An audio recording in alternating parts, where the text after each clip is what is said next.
నియోజకవర్గాల పెంపు కథ ముగిసింది. ఏపీలో శాసనసభ స్థానాల పెంపు కథ ముగిసిపోయినట్లే కనిపిస్తోంది.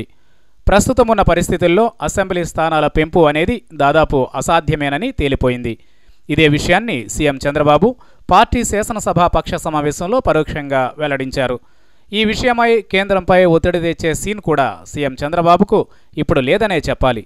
దీంతో ప్రతిపక్ష వైసీపీ నుంచి టీడీపీలోకి జంప్ అయిన వారితో పాటు ఎప్పటి నుండో పార్టీని నమ్ముకుని గత ఎన్నికల్లో ఓటమి పాలైన టీడీపీ నేతల్లో గుబులు మొదలైంది. గత ఎన్నికల్లో వైసీపీ నుంచి గెలుపొందిన 21 మంది ఎమ్మెల్యేలను అనేక ప్రలోభాలు, బెదిరింపులతో తన పార్టీలోకి లాక్కున్నారు చంద్రబాబు. వారిలో కొందరికి మంత్రి పదవులు కూడా కట్టబెట్టిన సంగతి తెలిసిందే.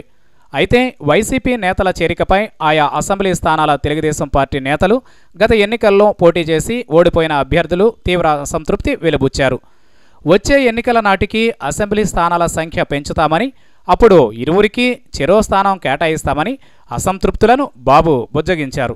అయితే ప్రస్తుతం బీజేపీ, టీడీపీ పొత్తు చెదిరిందన్న వార్తల నేపథ్యంలో ఇక నియోజకవర్గాల పెంపుపై ఉన్న దింపుడు కళ్లం ఆశ కూడా పోయినట్లేనని తెలుగుదేశం నేతలు విచారపడుతున్నారు. మంగళవారం జరిగిన టీడీపీ శాసనసభ పక్షం సమావేశంలో ఇదే విషయాన్ని బాబు పరోక్షంగా చెప్పారు. వచ్చే ఎన్నికల్లో రాష్ట్రంలో 175 స్థానాలున్నా, 225 స్థానాలున్నా మెజారిటీ మనమే గెలవాలని అనడం ద్వారా నియోజకవర్గాల పెంపు ఉండబోదనే సంకేతాలు పంపారు. తాజాగా ప్రధాని మోదీతో జగన్ భేటీని టీడీపీ రచ్చ చేయడంతో మోదీకి చంద్రబాబుకు మధ్య దూరం పెరిగింది.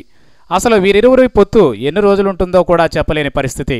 చంద్రబాబు విషయంలో వెంకయ్యనాయుడు కూడా పెద్దగా పూనుకోదలుచుకోలేదు.